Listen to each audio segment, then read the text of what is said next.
Welcome to the Draft Deeper podcast. This is your host, Nathan Grubel. As always, joining me is my producer, Kevin Black. Kevin, how we doing tonight? Doing great. Another day. Another day is right.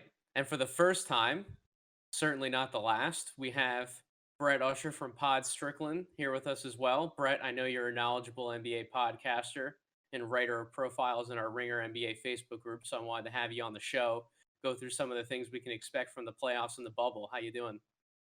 I'm doing well. Thank you so much for having me on. No, Um, no problem. We got to support each other, right?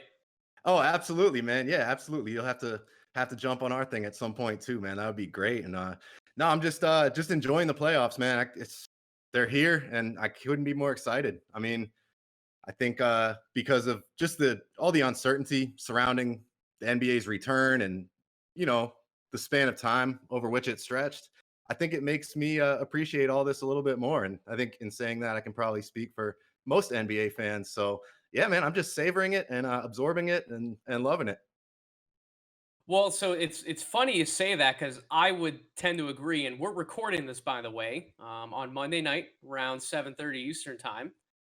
It's funny you mentioned that because we got other than the ESPN comment today where they had the joke that some of that Denver Utah game was looking like LA Fitness at 3 in the afternoon. I think it's safe to say that we've had some pretty intense, meaningful, and overall incredible basketball to watch. So if you're a fan of the sport, period, no matter what leg, whether it's college, whether you're in another country and you're kind of tuning into the NBA because there's really not a lot going on at this point in time, I think either way you got something to watch. So this is about as good as it gets for a basketball fan. So first thing I kind of like to do, we'll certainly get into some of the games that were going on earlier today, later in the podcast here, but I want to jump in and talk about the Portland Trailblazers, as I know Brett Damian Lillard is one of your favorite guys, and you follow the team heavily. They pretty much did what they were supposed to do, beating Memphis in the play-in game, taking over in the fourth quarter.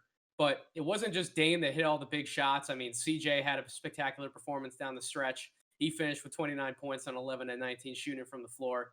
I mean, obviously, Lou is the driving force, and he'll have to pretty much be the will behind any playoff success for the team. But we'll come back to him in a second. But when you look at the team overall, who else do you see being a factor against the powerhouse LA Lakers now that we know that that's going to be the matchup in the 1-8 spot?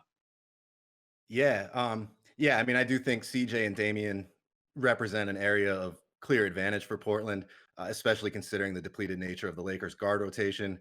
But a less obvious player who could potentially have a big impact in this series, I think, is Zach Collins.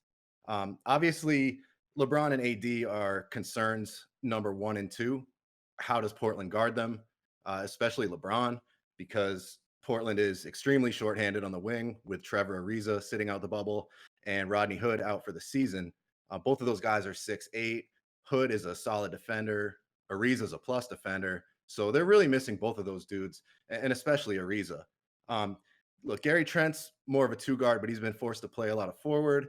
And obviously that can work in spots, but I think he's too small to guard LeBron, although I'm sure they'll give that a look. And then does Melo's size and experience make up for his glaring defensive deficiencies? Maybe to some degree, but I'm not exactly confident in Melo being able to cover LeBron. I'd imagine that's how they'll start the game.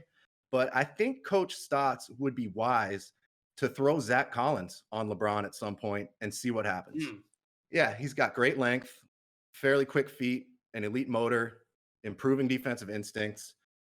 Obviously, he would have to play off him on the perimeter, but I think he could at least bother him with his length. But more importantly, I think Collins is fairly well equipped, at least in terms of his physical tools to cover AD. And, make no mistake, AD and Braun are both going to get theirs, probably in a big way.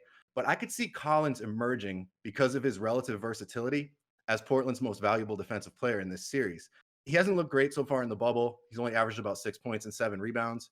But you have to remember that he missed virtually all of the pre-hiatus season. And I think we've definitely seen some rust.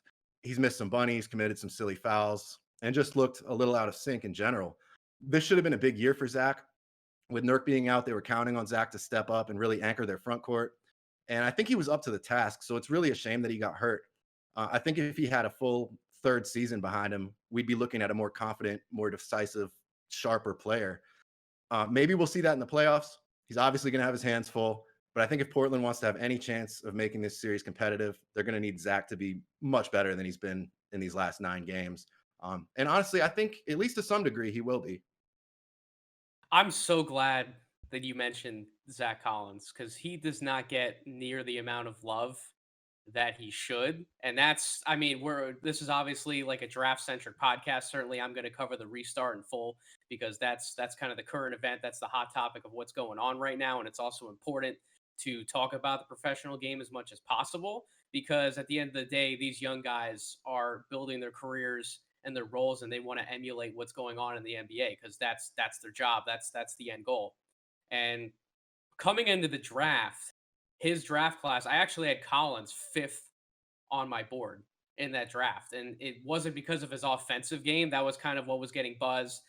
You'd have scouts that would travel to a bunch of Gonzaga games and kind of watch him both in practices and then ultimately what he was able to do in those games. And even on the stage of the NCAA tournament, I had him that high because of his defense. He was a ferocious rim protector in college, and you might see him as this really tall, skinny, lanky white guy, trying to absolutely bring everything that he can to the defensive end. And you might think that he'd get pushed around, but he does not get pushed around at all. He has that wiry strength. He's competitive on the interior, and I agree with you about not only being able to potentially switch on LeBron, having him who can give him another look, but certainly in the matchup with Anthony Davis. I mean, I know Anthony Davis is an accomplished player in his own right, and he's certainly a big bruising body himself. But you do have to give effort, and you have to compete. You have to outcompete against Zach Collins. So I really am glad that you brought his name up because I think he can certainly be an X factor.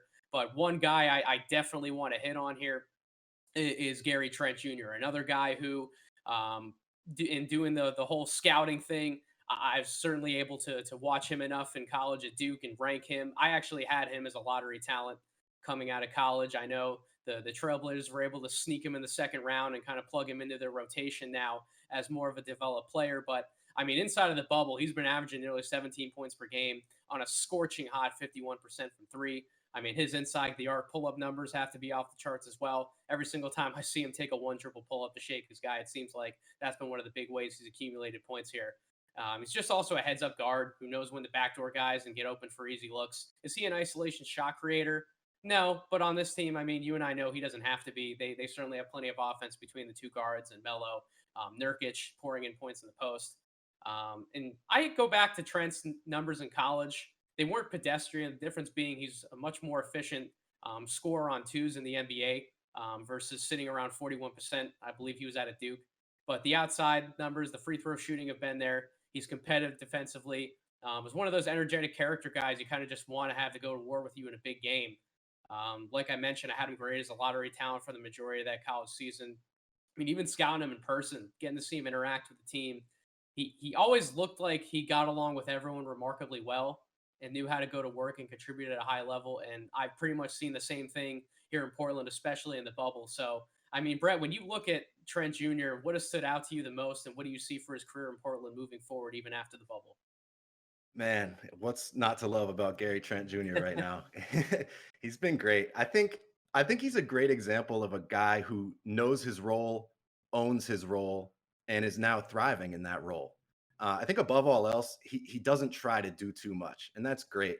Like I saw him play a couple times in person last summer in Las Vegas at Summer League, and I think he scored over 30 points both of the games I saw. He was fantastic, but he was doing a lot more in terms of creation. He was shooting off the dribble, he was driving the lane, taking some really tough shots. But of course, against the summer league competition, he was killing it, pretty much doing what he wanted.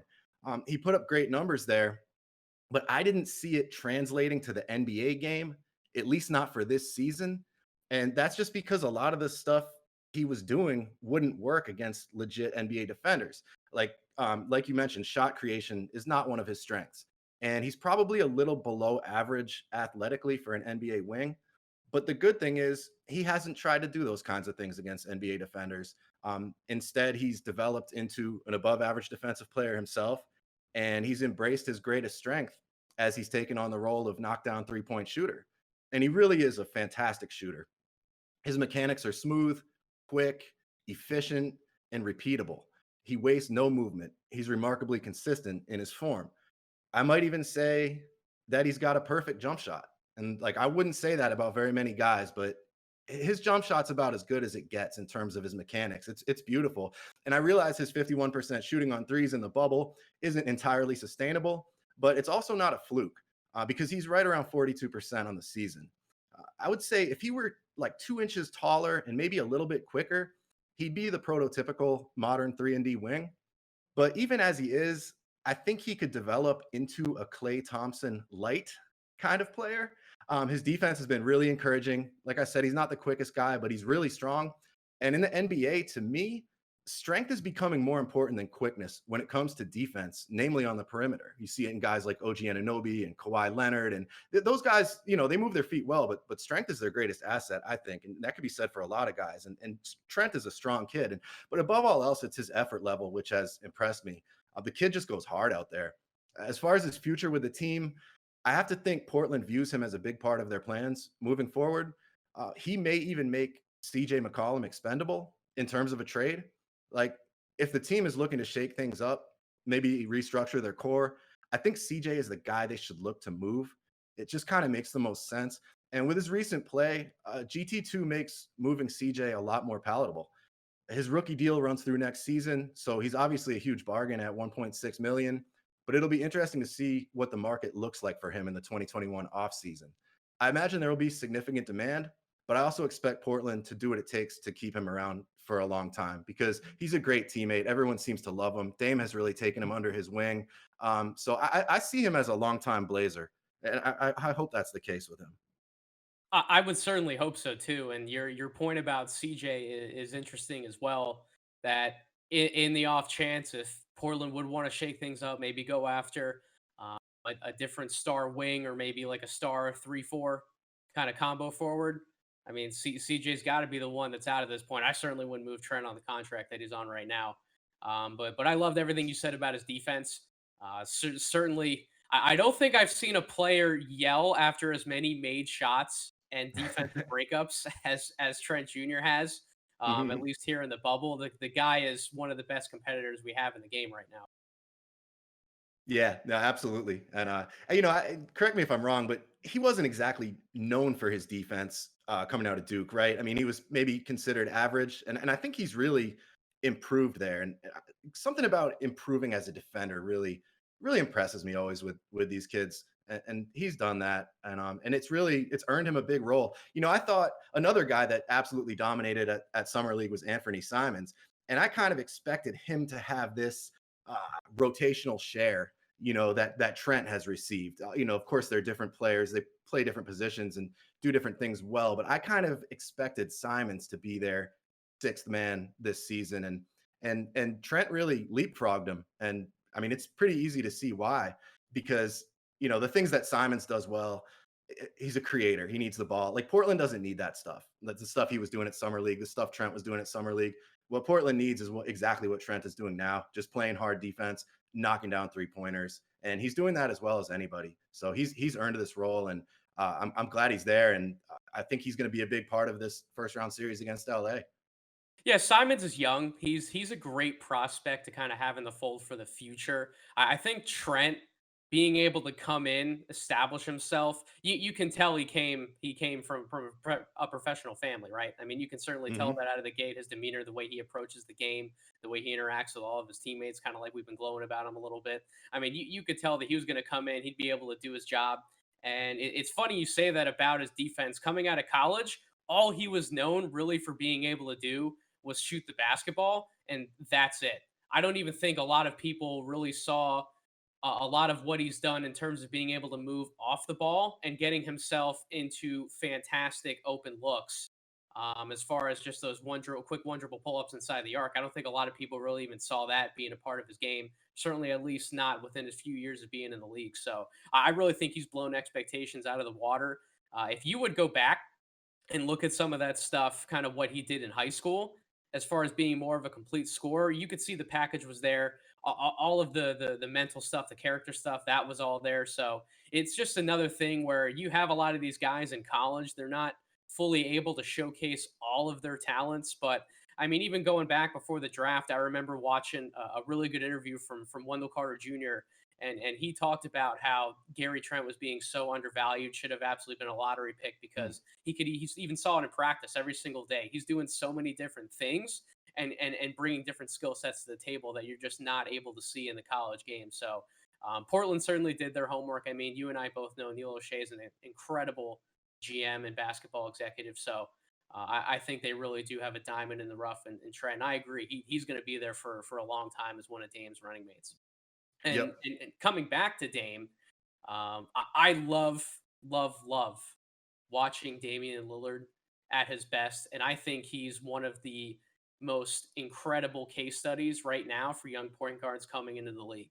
I mean, here's a guy coming out of college known primarily for his scoring ability, which he's clearly shown he can do in bunches, but he's evolved as a playmaker in the league, is arguably one of the most dynamic pick and roll creators we have in the NBA. His leadership, demeanor, relentless style of play. He's someone willing to go the extra mile to set up his teammates, but he's not afraid to hit that big shot when it's necessary. So, what do you think has led to Dame's success the most? And if you were having a conversation with the average fan or a young player similar to what you do in the Facebook group all the time, I mean, what would you want to educate them on about Dame Dollar the most? Yeah, well, like you said, man, about his creation out of the pick and roll. First of all, I think he's probably one of the five best pick and roll creators Without a ever. doubt. Like ever, maybe. Like I don't know, but he's phenomenal. And the thing is, he just keeps getting better at that and at everything, really. And that's the whole thing with him. He's improved so much every season, and even now at age 30, he's better than he's ever been. Like you can look at his scoring, which at just about 30 points a game this season is by far a career best. But to some degree, that can be explained by Portland being so shorthanded all season. But he also shot 46% from the field and just over 40% on threes, which were both career highs. So even with the increased volume, his efficiency continues to improve, which is remarkable. But beyond that, his decision making has gotten so much better. Like he's in total control of the game when he's out there. And I think that's the biggest difference between now and even just a few seasons ago with Dame. His game has become so much more cerebral, whether it's the early reads he's making out of the pick and roll, or the timing of his drop off passes, or the way he attacks the bodies of big man defenders at the rim. He doesn't force shots the way he used to. Overall, he's much more patient, much more paced. And when you couple that level of understanding with his explosiveness, his balance, his unparalleled shooting range, his extreme confidence, his leadership, you have what we've been witnessing in the bubble. Like offensively, I think at least as much as any other player in the league right now, he's mastered the game. And defensively, he's improved more than he gets credit for, especially on the Mhm. ball. So that's the thing with Lillard, just the general trend of improvement. And I think that goes back to his rookie season and to his college career and to high school and before that. And that's why he's where he's at now. That's why he's the bubble MVP.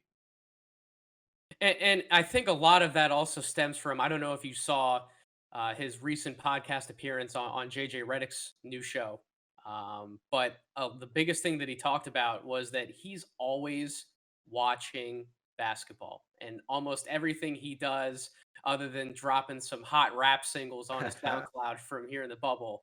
I mean, everything else is coming back to basketball at all times. He even talked about when he's playing video games. What's he playing? He's not playing Call of Duty. He's playing 2K, and he's just always learning and getting better. And I think that's probably the biggest thing you can take away when you watch him. I think you'd agree. I don't know where your opinion is about his handle. I wouldn't rate his handle as like one of the top five, top seven handles in the NBA. Maybe he's up there more in terms of his position, what he plays. But there are certainly better shot creators, guys who are a little more shifty with their handle. But how he just recognizes plays happening. Like he's one of those guys that just sees things two, three plays ahead. He knows where he's comfortable. He knows how to pick and choose his spots, and he's just not afraid. And that thirst to want to get better, combined with his knowledge and understanding of the game, it's truly impressive what he's done. And you hit it right on the head. He is a maestro. That the game when he's out there, everyone's playing at his pace, everyone's matching his tempo, and he has all of his teammates believing in him that not only do they have a guy they know can take that big shot at the end of the game, but Dame's also going to empower his teammates and make them feel like they can hit those shots.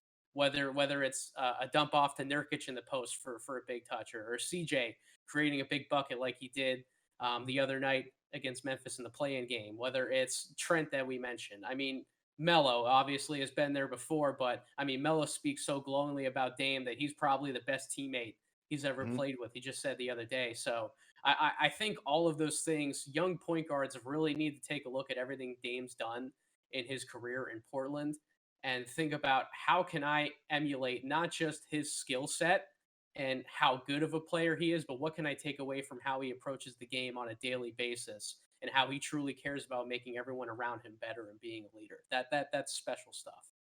It is. It is absolutely. And one thing about Dame is he's not as tall as people might think.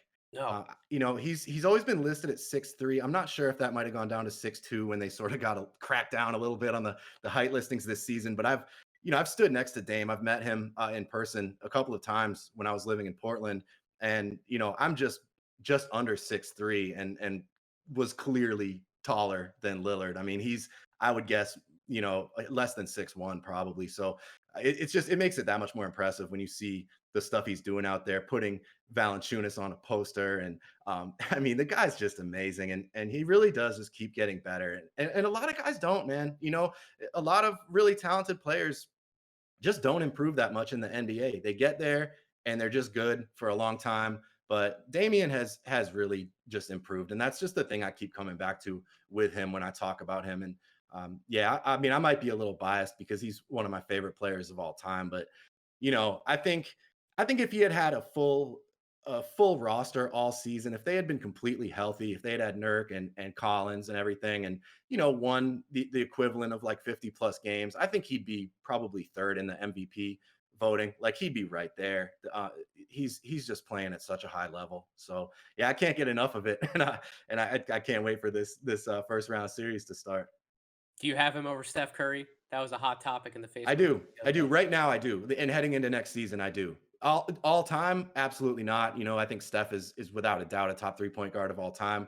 But right now, considering their age, I think Steph is about 2.5 years older than Dame, and the fact that he missed an entire season, and just that Dame keeps getting better, and I think Dame can do a lot of things that Steph can't do. Right now, I have Dame ahead of him, and like, to me, that's not hard to say, just because just look at what he's been doing lately. I mean, so that I'm going by that and the fact that Steph missed a season. And I'm not sure, even when Steph played in 2018-19, I don't think he was quite at the level that Dame has been at all season this year. So yeah, I'm a Dame guy in that debate. Yeah, No, speaking of case studies, I mean, Steph is another one that you could certainly have any young point guard want to emulate and look at coming into the league. I mean, he's a whole podcast in and of himself. But oh hell yeah. um, I don't know. It's going to be really interesting when the Warriors come back into the fold. How much Curry reintroduces himself to that huge stage and takes on Dame and the Blazers. But yeah, there's no denying what Dame has done. We always come back to, what have you done for me lately? And I think Dame's been one of the most explosive point guards in the league for quite some time now. And as you keep mentioning, the fact that he keeps getting better, that's a scary thought. I mean, you think he's at his apex right now, but he probably still has 2, 3, 4 like really, really, really good prime years under his belt, and then we'll kind of see how he starts to fade back a little bit as some of that athleticism creeps away from him. But I mean, we're talking about a guy with limitless range, just like Curry. Those guys, even as they lose a little bit of their step, they're going to be incredibly effective for years to come, just given what they can do passing the ball, finding open teammates, and really being a threat, even moving off the ball. It's going to be really interesting to watch. Absolutely. So, Uh, kind of moving away from the Blazers a little bit, I want to dive into some of what we've already seen today. Again, we're recording this on Monday, so we already saw the Denver Utah game today. Brooklyn fought really hard against Toronto, but at the end of the day, I think a lot of us knew the Raptors were going to slip away in that game and ultimately close that one down. And right now, we got Philly and Boston at halftime. Boston's up by 6 points, 55-49 over the Sixers, and we'll get into that a little bit. But I really want to go into Denver and Utah. To me, this is a clash of two different styles. Even though both teams obviously like to shoot the three when they have the chance, Utah is more of a traditional defensive minded group. focusing on executing in the half court, while Denver has more of an ability to play out in transition and impose their athleticism from time to time. Should they want to exercise it? I know by pace metrics in the league, they obviously play slower. They're down near the bottom, but because they want to run the majority of their sets through Jokic. But Denver isn't a slouch defensively by any means, but they want to drown you in shots, and more shots, while Utah cuts off the rim with Gobert, forces you to work methodically from the perimeter. So, do you think Utah has enough firepower right now to make these games competitive from a scoring standpoint for more than just game one of the series from what we saw today, even though they have somewhat a defensive edge against the Nuggets? Yeah, well, I think with Bogdanovich injured and Conley out for at least the first couple games of this series, I think the lack of firepower is definitely the main issue for the Jazz. I think if they want to have a chance against, a much deeper, more athletic, more talented Nuggets team, they're going to need Donovan Mitchell to play out of his mind. But then again, he scored 57 points today, He just and they did that still today, lost. exactly. So on Monday, he scored 57 and they still lost. So I'm not sure that they stand a chance. I think Utah's advantage is in their coaching. They're very well coached.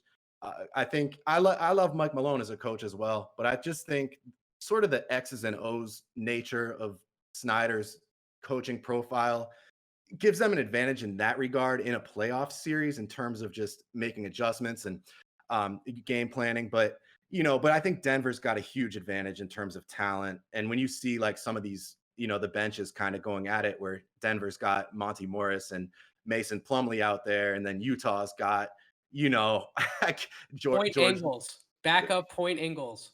Oh man, I love Ingles. I wanted to. That was something I wanted to touch on. I mean, first of all, it's such a luxury to have a guy like that out there if you are missing one of your primary creators, because Donovan Mitchell deferred a lot of the creation, a lot of the playmaking to Ingles, and he did a wonderful job on offense, but he got lit up by Jamal Murray toward the end there. I don't know what they were thinking with that one, but He got gassed, and quite frankly, I don't think it's anything that we wouldn't like about Engels. I think you and I both agree that he's a fantastic player for Utah in his own right, Mhm. both on offense, and he certainly brings that big body, that bruising mentality on defense. But if he's got to play your backup point guard minutes because you don't really trust Clarkson with the ball in his hands to really run and orchestrate that second unit, I mean, that's a problem when you got Denver, who has Jamal Murray out there for however many minutes he's playing, lighting it up with the first team. Then you got Monte Morris, who certainly started when Jamal Murray couldn't play, is absolutely a spot starter in his own right, probably could be a starter on another team. You have him coming off the bench to run your second unit. I mean, that's a depth luxury that Denver has that Utah doesn't have. And keep in mind that Denver still doesn't have Gary Harris and Will Barton playing in the bubble right now. So they already go 9 men deep that we saw today. We really didn't see Bol.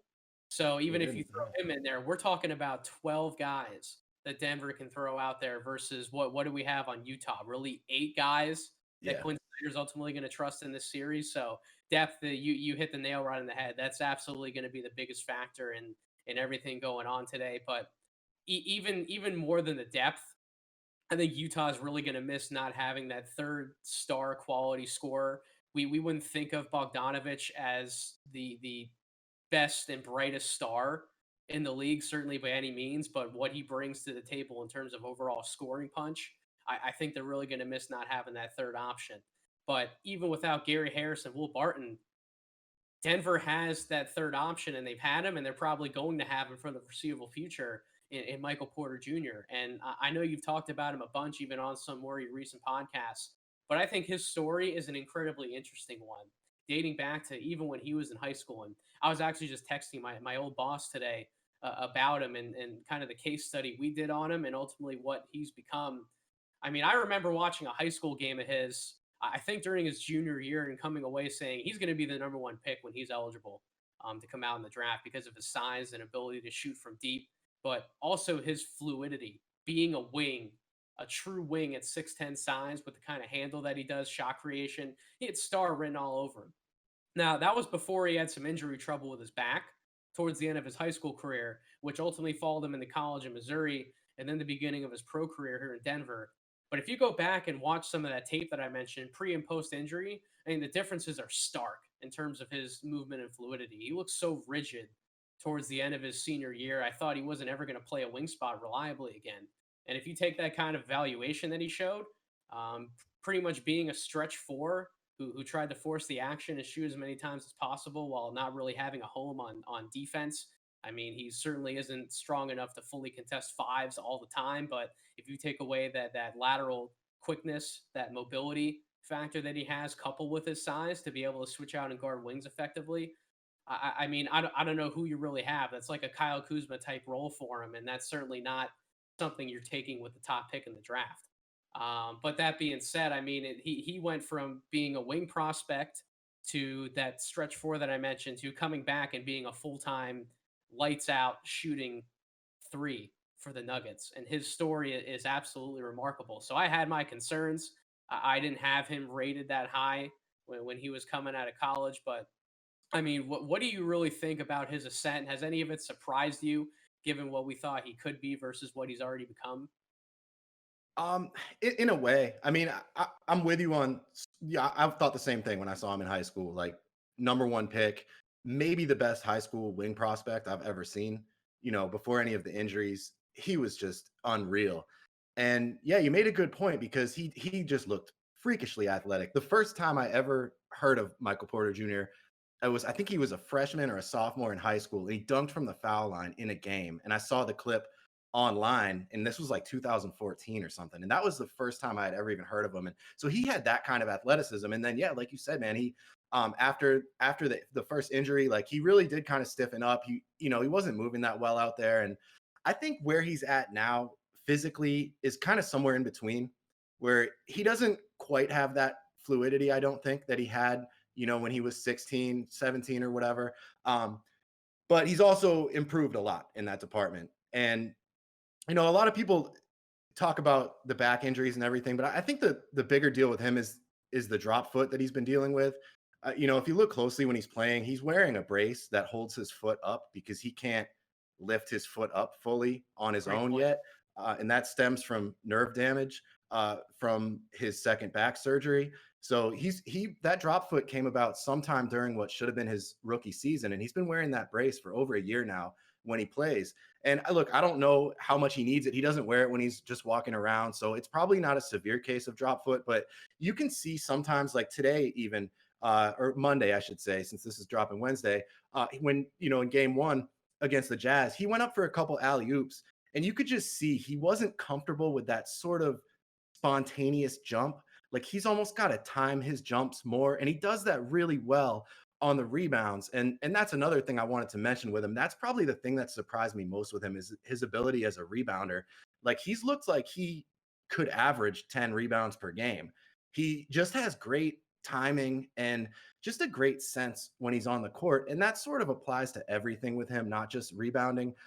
He just always knows where to be. He's got a great feel for spacing. And I think the combination of that with having a guy like Jokic really benefits him greatly. So I think he's in a really good spot in Denver playing alongside Jokic where his abilities can be maximized.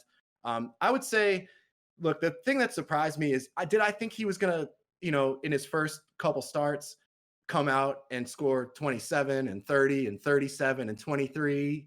No, I mean, I don't think anybody did. But, if he's healthy, it doesn't surprise me that he's scoring a lot of points.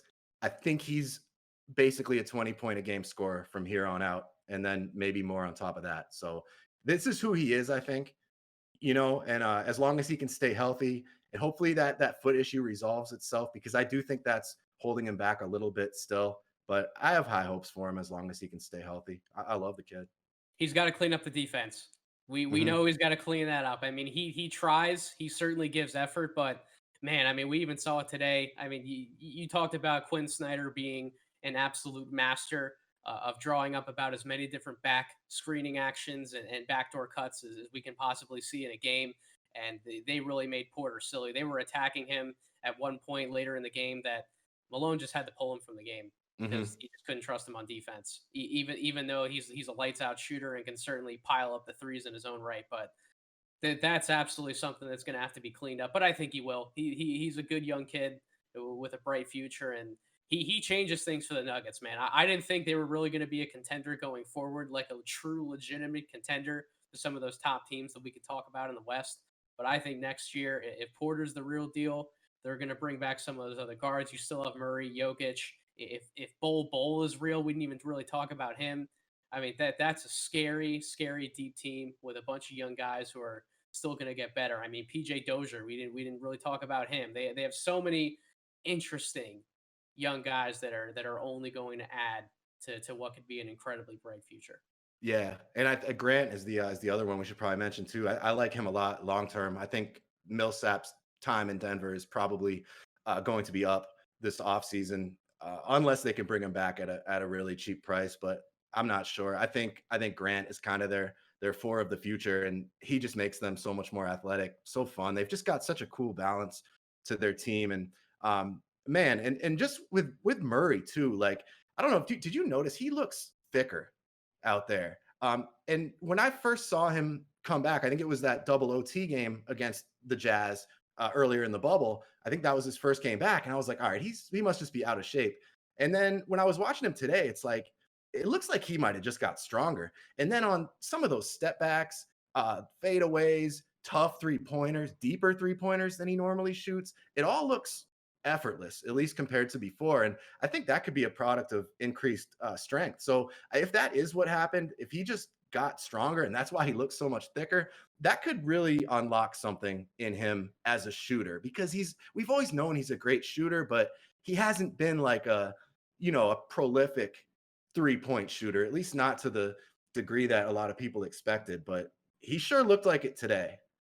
No, he is strong. He certainly is developing into a brick house at that spot in his own right. He absolutely packed on some pounds of muscle in the off season coming into the bubble, and he's another guy, man. He is a fiery competitor. He absolutely jawing at Donovan Mitchell, jawing at everybody on the court when he was hitting some of those big shots, and good for him. He absolutely should be talking with some of the deep threes, some of those pull up jumpers that he hit late in stretches in that game, contested, non-contested. He pretty much took whatever shot he could find at that point, and kudos to him. He really deserves it. He's a hard worker, another great kid, somebody who I had rated higher than some coming out of college. I still to this day I don't know how Buddy Hield could have been taken over Jamal Murray in that draft, but again, if that's one of the star pillars that you have to lean on, along with Porter and Jokic, the Nuggets, man, they are absolutely scary. And by the way, apologies to Paul Millsap.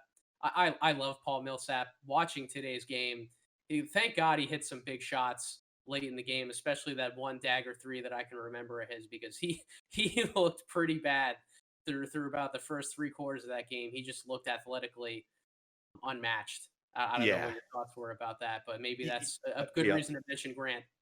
Exactly. Yeah, I agree. I think Millsap's best days are well behind him, and he could still have a nice role as a lower minutes guy, but Grant is going to be their guy moving forward. And then with Murray, and just to tie it back into MPJ, like they're just going to need to figure out that balance, because until Murray came back, it was the MPJ and Jokic show, and Porter Jr. was just having getting all the shots he wants, and then you bring a confident kid like Murray back into the fold, and there's a lot less shots to sort of go around. So that's going to be the one thing they need to figure out. And like even today, and you made a great point about Porter's defense. That was probably the main reason why they pulled him.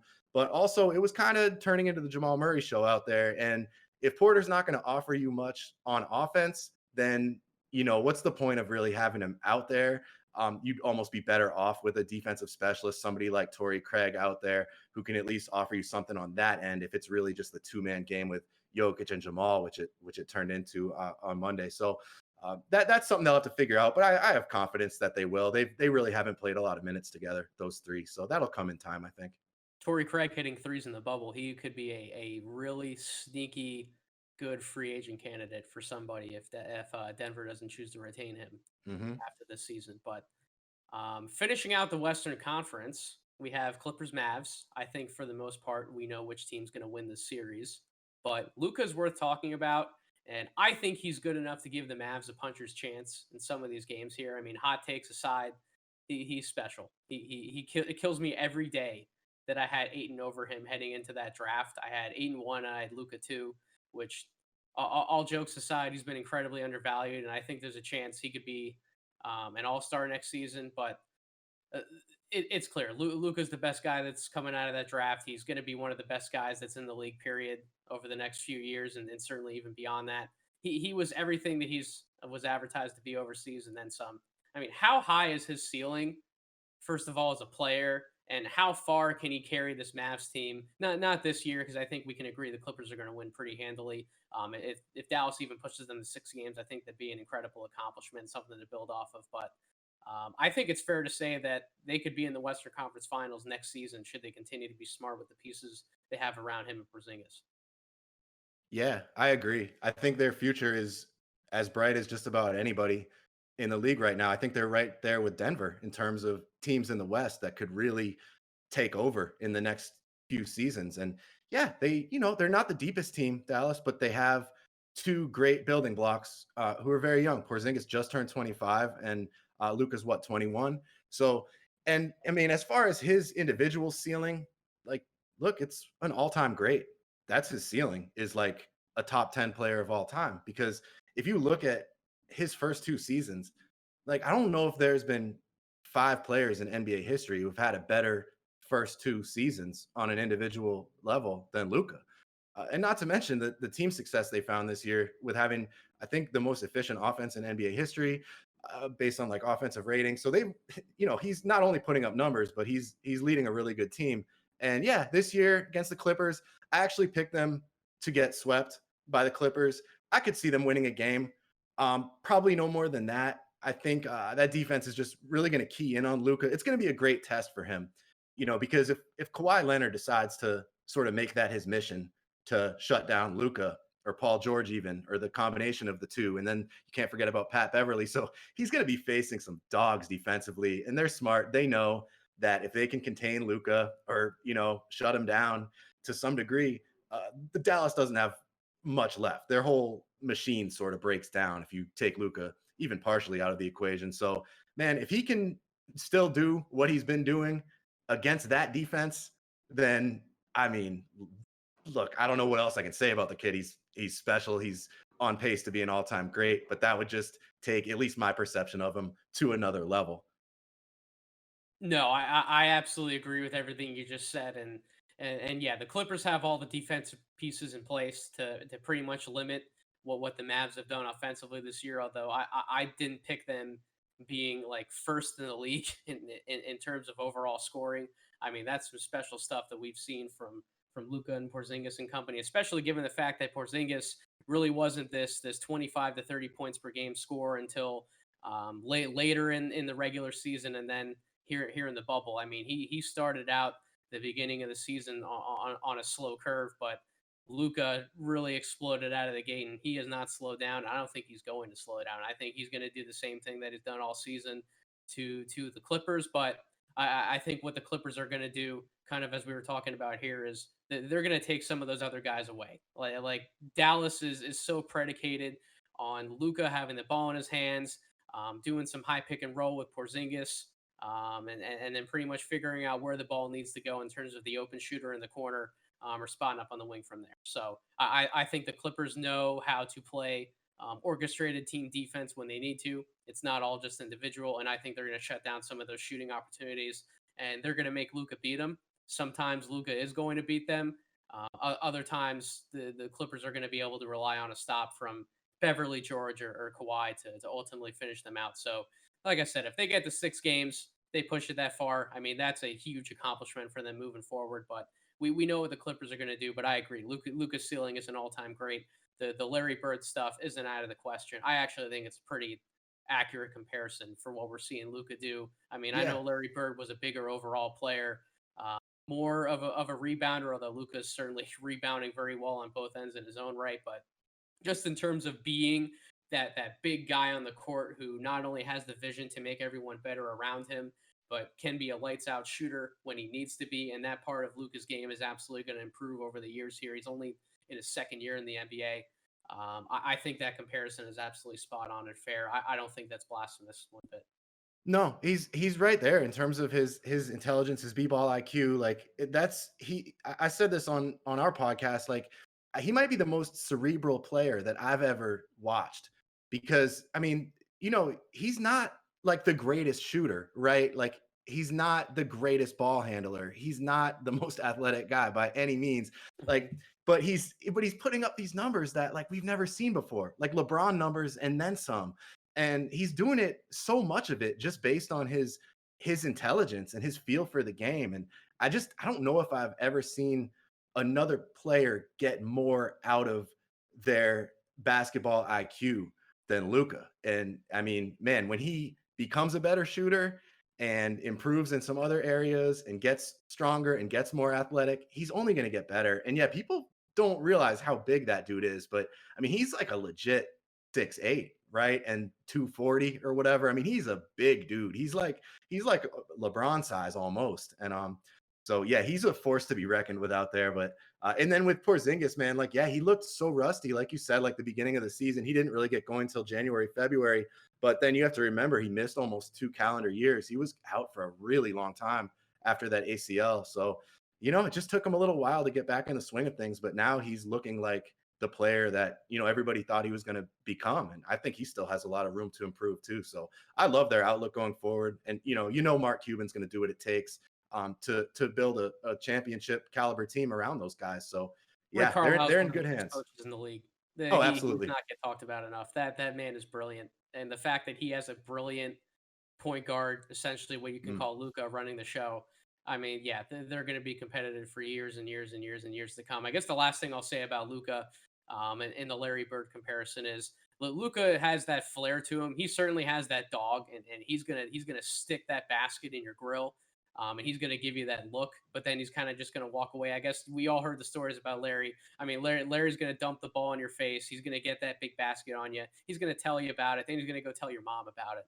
So I mean, he was a real big trash talker, and that was part of him. But I think Luca has that same kind of dog, and I think a lot of people are going to be hearing about it and from him for years to come. So if we go out east, I know I was kind of going to get to Boston and Philly, especially because that game's going on. But I want to save that for one of our last points here. I want to go ahead to Miami and Indiana, and I know from plenty of posts in the group.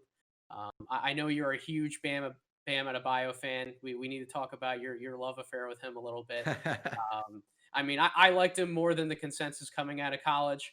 I had him as a top 10 guy for sure because of what I saw him do back in high school, and I even some intel I was even able to get on some workouts.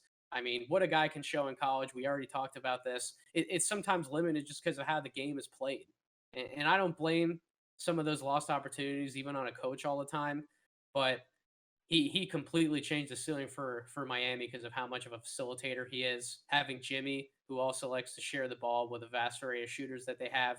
I mean, they're a team that can't be taken lightly. And I think without having Sabonis for Indiana to try and equalize the interior presence of Bam, it's a nightmare matchup for him. A team that can't match the same firepower from three that Miami employs. So, am I wrong to think that this series is likely over in 5 games, or should I believe the TJ Warren hype a little more than we've seen in the bubble, and believe that Indiana can push the series past that?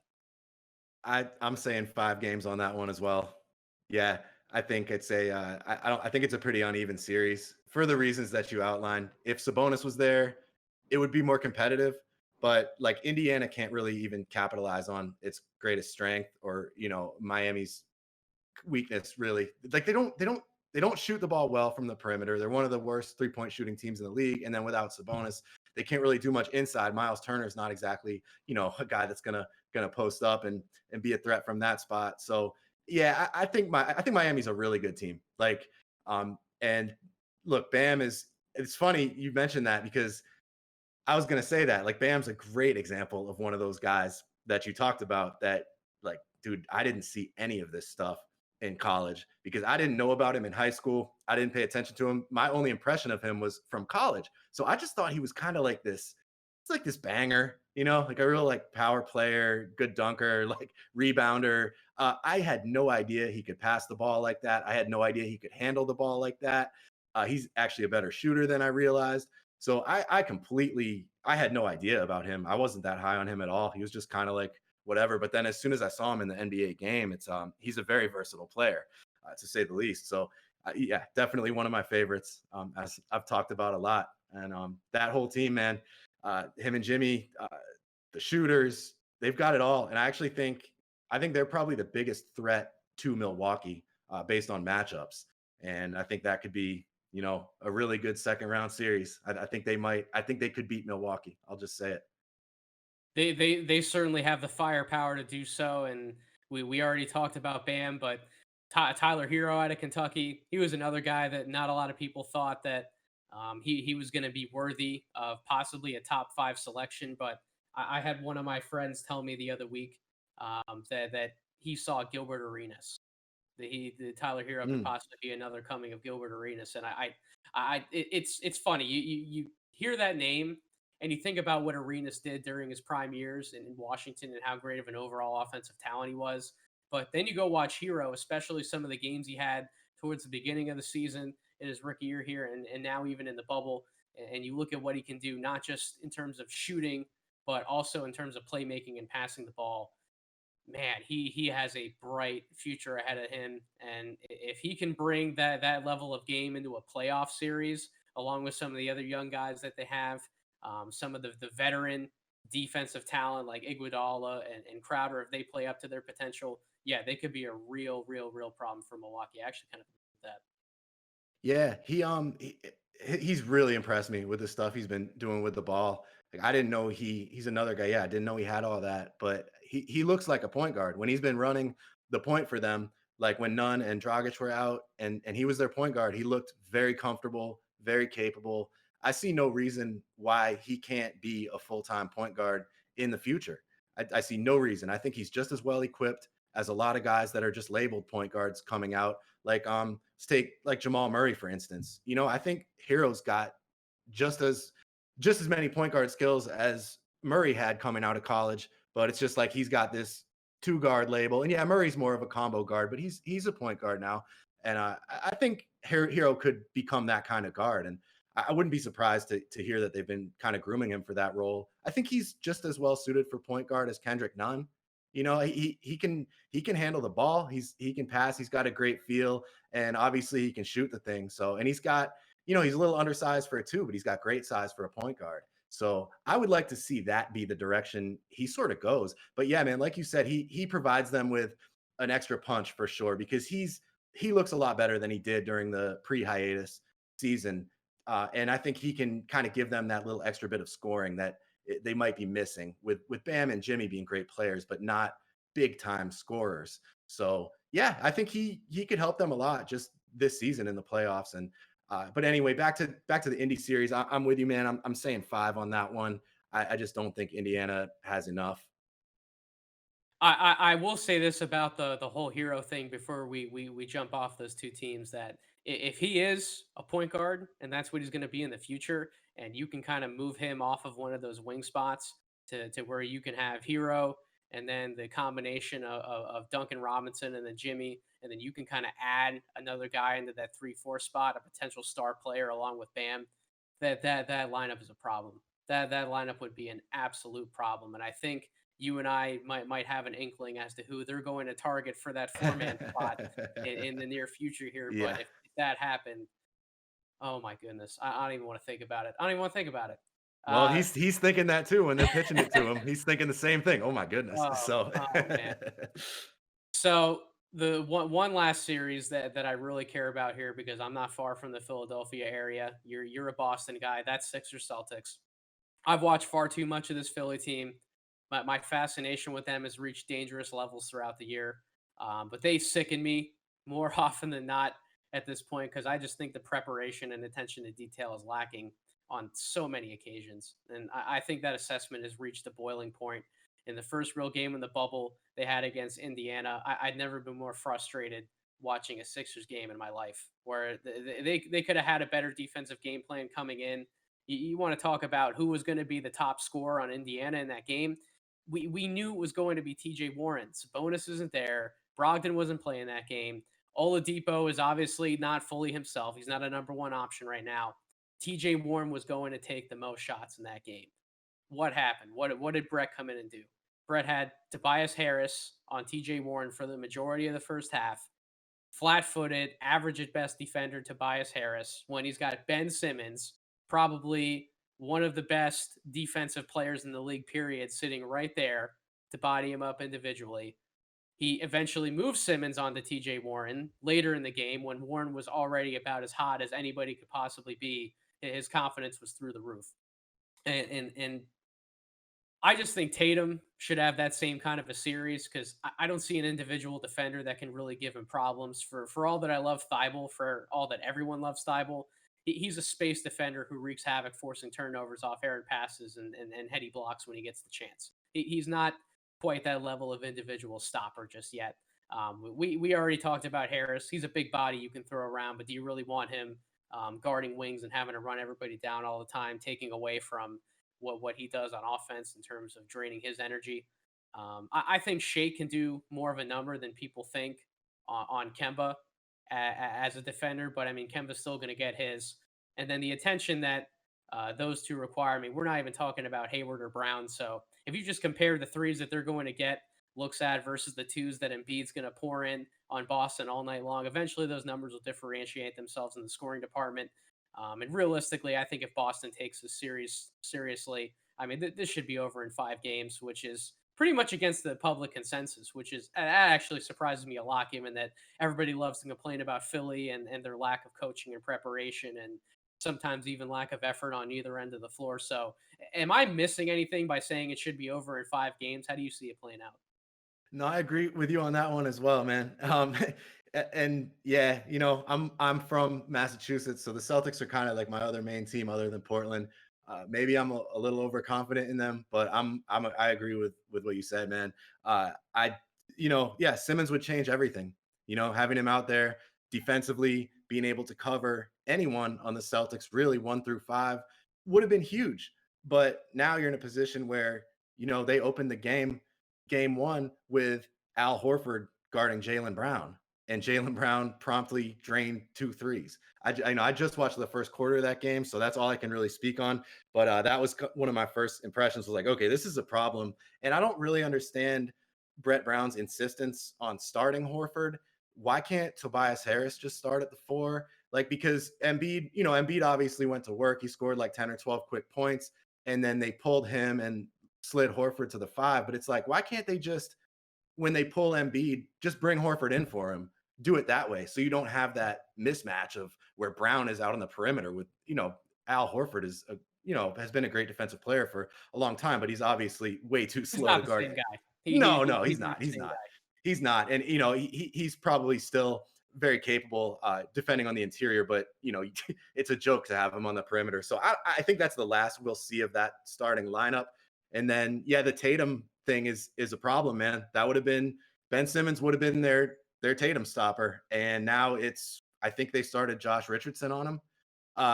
And yeah, maybe you'll see some Harris, maybe you'll see some. Yeah, I don't know, man. That's going to be tough. I just think, long story short, Boston just has too many good wings. I'm not sure, I don't think Philly has enough capable defenders. Or if they do, if you have to play guys like Thibault out there, maybe then you can't really take advantage of Embiid's gravity, because you want to have shooters around Embiid. But then to do that, you want to have, then you'd have to have Korkmaz and Shake Milton out there. And it's like, how many minutes can you play those guys together without getting killed on the other end? So it's just like this conundrum that they find themselves in. And Simmons' presence would have alleviated a lot of that, especially defensively. With Simmons, I think they could have absolutely won the series. I don't Mhm. think there's little to no doubt in my mind that as long as they would come out, give their effort on both ends every single possession, limit the amount of mistakes they make, because they sure like to cough up the ball in stupid spots too. But I think without question it'd be a lot more competitive series than what I ultimately see. And who knows, maybe a lot of the games are going to be competitive in their own right, and maybe that's not the best word to use, but I just think at the end of the day, what the record's going to show, I think Boston should take care of this handily, and they're going to be a tough out for anybody given the firepower that we've detailed here. I mean, last but certainly not least, there's Milwaukee and Toronto. I don't really think we have to discuss much in terms of those series. I think those are pretty much going to be cakewalks for both teams for the most part. They're both well coached. They're both going to be well prepared to come in and beat Orlando and Brooklyn. I think Brooklyn has the chance to absolutely steal a game from Toronto if they aren't looking the right way. But Orlando, especially, they are absolutely outmatched. So I think I see the East. Probably what I've said to other people. I came into the bubble thinking that if there was a gun to my head, I would probably pick Toronto to come out, and I think I still feel that way. I think Milwaukee has the best player in the conference. Boston has the highest upside of the contenders, but Toronto is the most prepared team and the best balance of maturity and youth that there is in the playoffs. I mean, even watching them against Brooklyn today, I know that it's a first round series. Pump the brakes, Nate. Come on, but just some of the stuff that they do defensively as a team, they know they know the personnel they're going against. They don't beat themselves. They make the right play. They have trust in Nick Nurse's game plan. They have trust in each other to help and execute the schemes that they're trying to put out against the other team. I just think when you combine all of that with their talent, with their size in the front court, they are a scary team. So how do you see the East playing out in terms of a conference champion? And I guess we can go back to the West for that one too. I think ultimately I still have LeBron and the Lakers coming out of the West. I think it's going to be hard to pick against him and Anthony Davis, despite some of the problems that they have with the rest of the roster. I think those two are going to end up getting it done. But who do you see coming into the finals here in the bubble? Man, it's tough because I think I'm still gonna pick Milwaukee. I do think they're gonna have their hands full with Miami. Steve would be proud. Yeah, I got to do it for Steve. No, I'm gonna have to still pick Milwaukee. I mean, they're such a strong team. But you made some great points about Toronto, and Toronto was like I would definitely call them a contender. I think Milwaukee, Boston, and Toronto are all legitimate contenders. I really think so. And Toronto, yeah, their balance is probably unmatched in the league, except maybe by Boston, at least in the starting five. But I think if you're looking at say their top eight, nobody beats Toronto in terms of balance. I think they had, I forget how many, 4 or 5 guys average over 15 points a game this year. Like just a really solid team throughout. And, I think they're just as good as they were last season with Kawhi, maybe even a little better. I believe they had a better record in terms of win percentage. And I think the Kawhi void has largely been filled by the improvement that Siakam has shown as a scorer, and also Van Vliet in that department. And then with Anunoby as a defender, he can do a lot of the things that Kawhi was doing for them defensively. So they've really filled that void, and their depth and has a lot to do with that. And obviously they're as well coached as anybody. They were, a top 3 or 4 defense throughout the season, and they've been by far the best defense in the bubble. And that appeared to have continued today. I didn't watch the game against Brooklyn, but it looks like they put a hurting on them. And I actually think that's going to be probably a sweep, that series. I don't think Brooklyn even gets one from them. They're just like a well-oiled machine where they could be, they could kind of rest Lowry, play him 20 something minutes. And same with, a lot of the older guys on the team, Gasol, Ibaka. And I think they could still beat most teams just because they're almost becoming like a system in the way that San Antonio has been a system for so long, where they're going to start just plugging in guys, and the guys that they find in the second round are undrafted players. They've got a few of them and just put them in the right spots, and they're just going to keep succeeding. So they could have like a little San Antonio thing kind of kicking off here before. Well, they're another team like Denver. You turn around, I mean, they've had 12 guys walk into the lineup at one point in the game. They're another team that's deep like Denver. So I absolutely agree with that. I wouldn't count them out. I got to pick Milwaukee, but I'm definitely not counting out Toronto or Boston. Those would be like my 3. And it's going to be cool to see how it plays out. So what about in the West? Did we hammer down a pick in the West? Who we think is going to be playing Milwaukee? Clippers. So we got Bucks, Clippers in a final. That would be a fantastic finals. I think either way you slice it, no matter who's coming out of each conference, I think we're about to see one of the greatest finals we've seen, certainly in recent memory, in terms of the amount of time that I've been watching basketball. Kevin, do you have any thoughts about Toronto coming out of the East potentially? I mean, you know how much I love Toronto. I know you always talking about we the North. Can I do my weekly hot take? You can absolutely do your weekly hot take. We got Brett in the fold now, so I'm sure he'll love to hear it. You guys are not gonna be a fan of this, but I think Dallas wins the series. Oh my I God. think Wow. Luka's gonna beat Kawhi. I don't trust the Clippers and their teamwork and team chemistry. If they go behind, like let's say they go behind 2-1, I could see the team like crumbling. Oh I don't my know. It's a legitimate concern, their team chemistry, because they haven't really all been healthy or playing together that much this season. And then even just recently, like in the bubble, they've had more absences than anybody between Lou Williams and Patrick Beverly and Montrezl Harrell and Landry Shamet. So they've had a lot of guys that they're sort of bringing in back into the fold last minute. Like these will be the first games Harrell has played in the bubble. So look, man, again, I think the Clippers are gonna kill them, but at the same time, you bring up a very legitimate concern in terms of their chemistry. And if they do get behind, it really could go to shit. I could see that. I just worry for the Clippers just because I don't know. Paul George kind of shrinks sometimes. I don't know. It may be me just like not liking Paul George that much as a player, but I don't know. I could see it happening. If anybody was falling asleep towards the end of this podcast, I think Kevin just woke them all back up with that hot take. Hey, that's my job. I got my Lonzo Ball jersey on the way. I love it. Well, that pretty much wraps it up for this week's show. I thank you all for tuning in. Brett, I appreciate having you on as a guest, my friend. We're absolutely going to have to do this again. And for everyone who hasn't heard his podcast yet that he's on with a few of the other Ringer NBA Facebook guys, Steve and Jacob, they do a fantastic job. I need to listen to your preview pod that you just did yesterday with Jacob. But where can everybody find Pod Strickland? Where can everybody find you on social media? Pod Strickland, so Rod Strickland with a P, and that is we're on all the major platforms. You can find us on iTunes or Spotify or Stitcher. I think pretty much anywhere at this point. But yeah, we really appreciate everybody who listens and subscribes. It really means a lot to us. And Nathan, thank you so much for having me on the pod today, man. This was a lot of fun, and I agree we'll definitely have to do it again.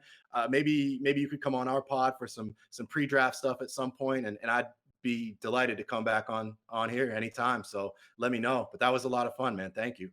Oh, that's a given. Pre-draft, you already know I'm going to be there with some scouting Yeah, I know reports. you're the guy, man. But I will be back next week for another solo edition of the pod, breaking down 6 through 10 on the 2020 Draft Deeper Big Board. And also, I want to make the announcement that this Thursday on YouTube, Draft Deeper is going to be doing a live show. Kevin and I will be on for the draft lottery, giving our breakdowns, our thoughts, and our predictions of what maybe a little bit of a mock draft could look like, talking about some of the top prospects and where they could fall in that lottery. So definitely tune in, check social media in terms of what time exactly we'll be going live on Thursday night. But I wish everyone a great week until then and enjoy the playoffs.